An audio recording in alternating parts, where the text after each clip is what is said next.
Hello, അസ്സലാമു അലൈക്കും. എന്താണ് വിശേഷമൊക്കെ? അപ്പോൾ ഇന്നത്തെ നമ്മുടെ വീഡിയോ രണ്ടാം പെരുന്നാളിന് ഉണ്ടാക്കിയ സാധനങ്ങളായിട്ടാണ്. ഒന്നാം പെരുന്നാളിന് ബിരിയാണി ആണെങ്കിൽ രണ്ടാം പെരുന്നാളിന് മോരുകറി, പിന്നെ ബീഫ് റോസ്റ്റ് അങ്ങനെയുള്ളതൊക്കെ ആയിട്ട് ഇഞ്ചിക്കറിയൊക്കെ ഉണ്ടാക്കിയിട്ടാണ് ഉണ്ടാക്കാറ്. അപ്പോൾ അത് തന്നെയാണ് ഇപ്രാവശ്യം, വേറെ പ്രത്യേകിച്ചൊന്നുമില്ല. അത് എല്ലാ വർഷമുള്ള പോലെ തന്നെയാണ് ഇപ്രാവശ്യം.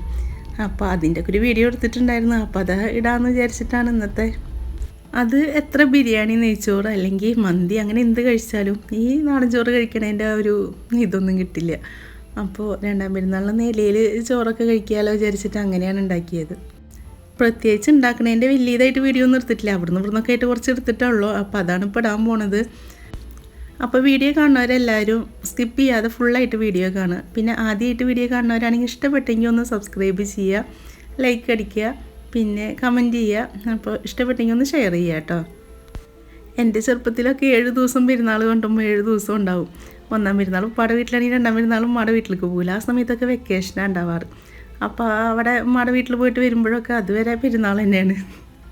അപ്പോൾ അന്നൊക്കെ നല്ല രസമായിരുന്നു കേട്ടോ നമ്മുടെ ചെറുപ്പത്തിലൊക്കെ. ഇപ്പോൾ പിന്നെ എന്താ, നമ്മളൊക്കെ ഓരോ വീടിൻ്റെ ഉള്ളിൽ ഒതുങ്ങിക്കൂടി. അപ്പോൾ അത് കാരണം പിന്നെന്താ, പെരുന്നാളിന് ഭക്ഷണം കഴിക്കില്ലെങ്കിൽ എല്ലാവരും ഫോണിലായി അങ്ങനെയൊക്കെ അല്ലായിരുന്നു. പണ്ട് അങ്ങനെയല്ലല്ലോ. പെരുന്നാളിന് ചോറിനൽ കഴിഞ്ഞാൽ വേഗം ഉമ്മാടെ വീട്ടിലേക്ക് ഓടും. ആ കാലമായിരുന്നു നല്ലത്. മോരുകറി എല്ലാവരും വെക്കണ പോലെ തന്നെയാണ്, മറ്റേ മഞ്ഞപ്പൊടിയൊക്കെ ഇട്ടിട്ട് വേവിക്കുക തന്നെയാണ്. അല്ലാതെ പ്രത്യേകിച്ചിട്ട് അതിൽ ഒന്നുമില്ല. ജീരകത്തിന് വ്യത്യാസമുണ്ട്. ഉമ്മാടെ വീടിൻ്റെ അവിടെയൊക്കെ പെരിഞ്ചീരകമാണ് അരക്കുക, ഞങ്ങളെ വീടിൻ്റെ അവിടെ നല്ല ജീരകമാണ് അരക്കുക. ആ രണ്ടും കൂടി നല്ല വ്യത്യാസമുണ്ട്. അപ്പം ഞാനെന്താ ചെയ്യുക, ഉമ്മാക്ക് പെരിഞ്ചീരകം അരക്കണം, എനിക്ക് നല്ല ജീരകം അരക്കണം. അപ്പോൾ ഞാൻ രണ്ടും കൂടി മിക്സ് ചെയ്തിട്ട് അങ്ങോട്ട് അരക്കും കുറച്ച് ദിവസമായിട്ട്. അത് കാരണം ഞങ്ങൾ മോര് കൂട്ടാൻ അങ്ങനെ പ്രത്യേകിച്ച് ആർക്കും ഇഷ്ടപ്പെടാറില്ല. 2 ജീരകമല്ലേ, 2 പേർക്കും. ഉമ്മയുടെ വീട്ടുകാർക്ക് വേറെ, ഉപ്പാടെ വീട്ടുകാർക്ക് വേറെ, അങ്ങനെ 2 നാടിൻ്റെ വ്യത്യാസമാണ് ഈ ജീരകം അരക്കൽ. അപ്പോൾ ഞാൻ രണ്ടും കൂടി മിക്സ് ചെയ്തിട്ട് അങ്ങനെ അരക്കും. അതെൻ്റെ ഉമ്മാക്ക് ഇതുവരെയായിട്ട് അറിയില്ല കേട്ടോ. ഇനിയിപ്പോൾ ഈ വീഡിയോ വന്ന് ഉമ്മ വീഡിയോ കാണുന്ന സമയത്ത് എന്നെ പിടിക്കുക. ഉമ്മാടെ വിചാരം നല്ല ജീരകം പെരുംജീരകം അരച്ചിട്ടാണ് മോരുകറി ഉണ്ടാക്കിയേക്കണമെന്നാണ് ഉമ്മാടെ വിചാരം. അപ്പോൾ ഇനി ഞാൻ മോരുകറി വെച്ചപ്പോൾ എന്തായാലും കുറ്റം പറഞ്ഞിട്ട് വരും. ഇതുവരെ അങ്ങനെ പറഞ്ഞിരുന്നില്ല. അപ്പോൾ ഇനി പറയും ആ ജീരകത്തിൻ്റെ വ്യത്യാസം രണ്ടും കൂടി അരച്ചതിൻ്റെ എന്നുള്ളത് പറഞ്ഞിട്ട് വരും. അപ്പോൾ അങ്ങനെ നമ്മൾ മോരുകറിയൊക്കെ വേവിൽ കഴിഞ്ഞിട്ടുണ്ട്. ഇനി മത്തനും പയറും കൂടി വെക്കാനാണ്. എരിശ്ശേരി വെക്കുമല്ലോ, അപ്പോൾ അതിന് വേണ്ടിയിട്ടാണ്. നല്ല മധുരമുള്ള മത്തങ്ങയായിരുന്നു കേട്ടോ. പിന്നെ അതിൻ്റെ ശർക്കര ഒന്നും ഇടേണ്ട ആവശ്യം വന്നിട്ടുണ്ടായിരുന്നില്ല, നല്ല മധുരം ഉണ്ടായിരുന്നു. അപ്പോൾ അതിലേക്ക് പയറും പിന്നെ മഞ്ഞൾപ്പൊടിയും മുളക് പൊടിയും ഉപ്പും കൂടി ഇട്ടിട്ട് വേവിക്കുക, അത്രേ ഉള്ളൂ. പിന്നെ തേങ്ങ അരച്ചൊഴിക്കണമല്ലോ, അതിൽ നല്ല ജീരകം ഇട്ടിട്ട്, അതിൽ പെരുംജീരകം കൊടുത്തിട്ടില്ല, നല്ല ജീരകം തന്നെയാണ് അരച്ചത്. പിന്നെ 2 ഉള്ളി ഇട്ടിട്ടുണ്ട്. ഇനി അതൊന്ന് അടിച്ചെടുക്കുക, ഒന്ന് ചെറുതായിട്ട് അരച്ചെടുത്തപ്പോൾ, നന്നായി അരക്കൊന്നും വേണ്ട, ഒന്ന് അരയണം, എന്നാൽ നന്നായി അരയണ്ട, അങ്ങനെയായിട്ട് അരച്ചെടുക്കുക. അപ്പോഴത്തേക്കും നമ്മുടെ പയറും പിന്നെ മത്തങ്ങൊക്കെ വെന്ത് വന്നിട്ടുണ്ട്. ഇനി അതിലേക്ക് തേങ്ങ അരച്ചൊഴിക്കുക, ഒഴിച്ചിട്ട് നന്നായി ഇളക്കി കൊടുക്കുക. ഉപ്പൊക്കെ പാകത്തിനുണ്ടോ നോക്കുക, അത്രയേ ഉള്ളൂ. വേറെ ചെറിയ കുട്ടികൾക്ക് പോലും എരിശ്ശേരി വെക്കാമല്ലോ. പക്ഷെ നല്ല ടേസ്റ്റാണ് കേട്ടോ. ഇതും പപ്പടമൊക്കെ കൂട്ടിയിട്ട് കുഴച്ചിട്ട് ചോറിനാൻ. ഇനി ഇതിലൊന്നും വറവ് ഇട്ടിട്ടില്ല കേട്ടോ, അതൊക്കെ നമുക്ക് ലാസ്റ്റ് ഇടാം. അപ്പോൾ എല്ലാം കൂടി ഒരുമിച്ച് അങ്ങോട്ട് വറവിടാമല്ലോ. ഇനി ബീഫ് റോസ്റ്റ് ഉണ്ടാക്കാൻ വേണ്ടി അതിൽ കുറച്ച് തേങ്ങ കുത്തിട്ടിട്ടുണ്ട്. ഇന്നലത്തെ ബീഫ് റോസ്റ്റ് അങ്ങനെ ബാക്കിയായിരുന്നു, രാവിലെ മാത്രമല്ല എടുത്തുള്ളൂ ബീഫ് കറി. അപ്പോൾ അത് റോസ്റ്റ് ആക്കാമെന്ന് വെച്ചിട്ടാണ്. അപ്പോൾ അതിൽ കുറച്ച് തേങ്ങ കുത്തിട്ടു. അപ്പോൾ അതൊന്ന് ആയി വരട്ടെ. വെളിച്ചെണ്ണയിലാണ് കേട്ടോ, കുറച്ചധികം വെളിച്ചെണ്ണ ഒഴിച്ചിട്ടുണ്ട്. ആ റോസ്റ്റ് ഒന്ന് അതിലായി വരണമല്ലോ. ഇനി കുറച്ച് കറിവേപ്പില ഇട്ടിട്ട് അതിലേക്ക് നമ്മൾ ബീഫ് കറി ഇട്ട് കൊടുക്കുക.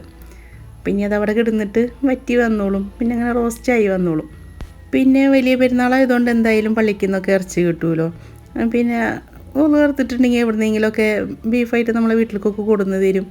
അപ്പോൾ അത് കാരണം ഫ്രിഡ്ജിലിരിക്കും, 2-3 കവറുകളൊക്കെ ആയിട്ടുണ്ടാവും. അപ്പോൾ നമുക്ക് എല്ലാം കൂടി എടുത്ത് വെച്ചിട്ട് വെറുതെ നാശാക്കണ്ടല്ലോ. അപ്പോൾ ഇന്നലത്തെ ബാക്കി ഉണ്ടായിരുന്നു, അപ്പോൾ അതുകൊണ്ടാണ് ഞാൻ പുതിയതെടുത്ത് വെക്കാഞ്ഞത്. അപ്പോൾ അത് റോസ്റ്റ് ആക്കാം. അപ്പോൾ ബീഫൊക്കെ റോസ്റ്റായി വന്നിട്ടുണ്ട്, കണ്ടില്ല, എണ്ണ തെളിഞ്ഞ് വന്നു തുടങ്ങി. അപ്പോൾ ഇനി കുറച്ച് കഴിഞ്ഞാൽ ഒന്നും കൂടി ഇരുന്ന് റോസ്റ്റ് ആയിക്കോളും. അപ്പോൾ അത് ഗ്യാസൊക്കെ ഓഫ് ചെയ്തു. ഇനി നമുക്ക് വറവിടാം. അതിന് ആദ്യം കടുക് പൊട്ടിച്ചിട്ട്, എലിശ്ശേരിക്കാണല്ലോ കടുകും പിന്നെ മറ്റേ ഉണക്കമുളകും വേപ്പിൻ്റെ ഇലയും കറിവേപ്പിൻ്റെ ഇലയും കൂടി ഇട്ടിട്ട് പിന്നെ കുറച്ച് തേങ്ങ ഇട്ടിട്ട് വറുത്തിട്ട് അതിലേക്ക് ഇടാൻ വേണ്ടിയിട്ടാണ്. അപ്പോൾ അത് വറവിടാം നമുക്ക്. അതൊക്കെ വറുത്തിട്ടതിൻ്റെ ശേഷം ആ ചട്ടിയിലേക്ക് കുറച്ച് എലിശ്ശേരിയും കൂടി ഇട്ടിട്ട് ഒന്ന് ചുറ്റിച്ചൊഴിച്ചാൽ സമാധാനമായി. ഇനി നമുക്ക് മോരുകറിയിലേക്ക് കടുക് പൊട്ടിച്ചിടാം. അപ്പോൾ അതിലേക്ക് വെളിച്ചെണ്ണ ഒഴിച്ചിട്ട് കടുക് ഉലുവയും പിന്നെ ഉണക്കമുളകും വേപ്പിൻ്റെ ഇലയും കൂടി ഇട്ടിട്ട് അതും കഴിഞ്ഞു.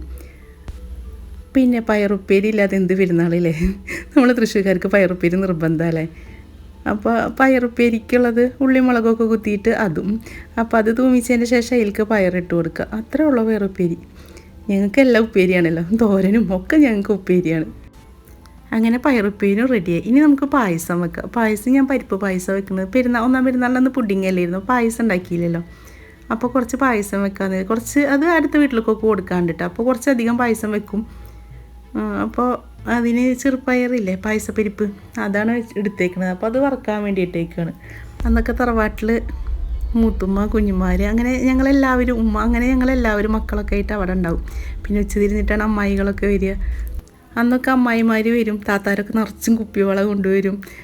താത്താർ ഇപ്പോഴും അതേട്ടാ, താത്താരുടെ മുന്നിൽ ഇപ്പോഴും ഞാൻ ആ ചെറിയ കുട്ടി തന്നെയാണ് അവരുടെ മുന്നിൽ. പക്ഷേ അന്നൊക്കെ നല്ല രസമായിരുന്നു, എല്ലാവരും കൂടി തറവാട്ടിൽ കൂടി ചേരലും, വലിയപ്പയും വലിയമ്മയും എല്ലാവരും. ഇപ്പോൾ വലിയപ്പയും വലിയമ്മൊക്കെ മരണപ്പെട്ടു പോയി. അപ്പോൾ അത് കാരണം ഇപ്പോൾ ഉള്ളത് ഞങ്ങൾ വീഡിയോ കോളിൽ എല്ലാവരും കൂടി കണ്ട് കുറേ നേരം സംസാരിക്കും. പിന്നെ പോക്കും വരവ് എന്ന് പറഞ്ഞാൽ ഓരോരുത്തരുടെ സൗകര്യം പോലെയാണല്ലോ. ഇപ്പോൾ എല്ലാവരും വഴിയാകലാണ്, പിന്നെ എല്ലാവരും താത്താരൊക്കെ കല്യാണം കഴിച്ചു കൊടുത്താണ്. അപ്പോൾ അത് കാരണം ഞങ്ങൾക്ക് ആ പണ്ടത്തെ ഇതില്ലെങ്കിലും ഞങ്ങൾ കിട്ടണ സമയമൊക്കെ ഭയങ്കര എന്താ പറയുക, കിട്ടണ ഒരേ നിമിഷം ഞങ്ങൾ സന്തോഷിക്കുന്ന ആൾക്കാരാണ്. അത് ഉമ്മയുടെ വീട്ടിലായാലും ഉപ്പാടെ വീട്ടിലായാലും അങ്ങനെയാണ്. അപ്പോൾ അവരേനൊക്കെ ശരിക്കും മിസ് ചെയ്യുന്നുണ്ട് ഈ പെരുന്നാളിന്. എവിടേക്കും പോകാനും പറ്റിയില്ല. അപ്പോൾ അത് കാരണം ശരിക്കും എല്ലാവരും മിസ് ചെയ്യുന്നുണ്ട്. ഇവിടെ ഉപ്പാടെ വീട്ടിൽ ഞങ്ങൾ ഓരോ ഇലയിട്ടിട്ട് ചോറ് കഴിക്കുകയാണെങ്കിൽ ഉമ്മാടെ വീട്ടിൽ പോയാൽ നേരെ തിരിച്ചാണ്. വലിയ ഒരു ഇല അങ്ങനെ മുറിച്ച് കൊടുത്തിട്ട് അതിൽ ചോറും കറികളൊക്കെ. അന്നൊന്നും അങ്ങനെ ബിരിയാണി പെരുന്നാളിനും ബിരിയാണിയൊന്നും വെക്കില്ല, സാധാ ചോറുണ്ടാവും. അപ്പോൾ തറവാട്ടിൽ നിന്ന് ഞങ്ങളത് കഴിച്ച് പോയി ഉമ്മാടെ വീട്ടിൽ പോയി രണ്ടാം പെരുന്നാളിന് അത് തന്നെ ഉണ്ടാവും. അപ്പോൾ ഇങ്ങനെ വലിയ ഇലയൊക്കെ മുറിച്ച് കൊടുത്തിട്ട് അതിലിങ്ങനെ ചോറിട്ടിട്ട് എല്ലാവരും കൂടി ഒരുമിച്ച് കഴിച്ചായിരുന്നു. അതൊക്കെ ഭയങ്കര രസമായിരുന്നു അല്ലേ. ഇപ്പോൾ പിന്നെ അങ്ങനെ ഒന്നുമില്ലല്ലോ, എല്ലാവരും പ്ലേറ്റിലേക്കായി. ഞങ്ങൾ പിന്നെ രണ്ടാം പെരുന്നാളിൽ എന്തായാലും എല്ലാം മുറിച്ചിട്ടാണ് ചോറിനുള്ളൂ. അപ്പോൾ നമ്മുടെ കറികളൊക്കെ ആയിട്ടുണ്ട്, ഇഞ്ചി കറിയായി, മോര് കറിയായി. അപ്പോൾ അതിൻ്റെ ഇടയ്ക്ക് എല്ലാം ആയി. പിന്നെ ഞാൻ ഇതിനെ പറ്റി പറയാൻ നിങ്ങൾക്ക് എല്ലാവർക്കും ഉണ്ടാക്കാൻ അറിയാവുന്നത്. പിന്നെ ഇത് കഴിഞ്ഞ പെരുന്നാളിലും ഞാൻ ഇട്ടിട്ടുണ്ടായിരുന്നല്ലോ. അപ്പോൾ പിന്നെ അതിനെ കുറിച്ചിട്ട് അതാണ് ഒന്നും പറയാഞ്ഞത്. ഇപ്പോൾ പയറുപ്പേരി ഒക്കെ നിങ്ങൾ കണ്ടതാണല്ലോ, നിങ്ങൾക്ക് എല്ലാവർക്കും വെക്കാനും അറിയണതാണ്. പിന്നെ അത് ഞാൻ പറഞ്ഞിട്ട് എന്തിനാണ് വെറുതെ നിങ്ങളെ ബോറടിപ്പിക്കുന്നത്, അതുകൊണ്ടാണ് ഞാൻ അതിനെക്കുറിച്ച് പറയാഞ്ഞത്. പിന്നെ അനിയത്തി മക്കളും വരാനാണെങ്കിൽ അവരും ബഹളയിലാണല്ലോ. പിന്നെ ഉപ്പാണെങ്കിൽ ഇവിടെ ഇല്ല. അപ്പോൾ ഞങ്ങൾ മാത്രമേ ഉള്ളൂ. അപ്പോൾ ഇത്രയൊക്കെ മതി. അപ്പോൾ അതൊക്കെ ഉണ്ടാക്കിയിട്ട് ഇലയിൽ നിന്ന് ചോറുണ്ട്.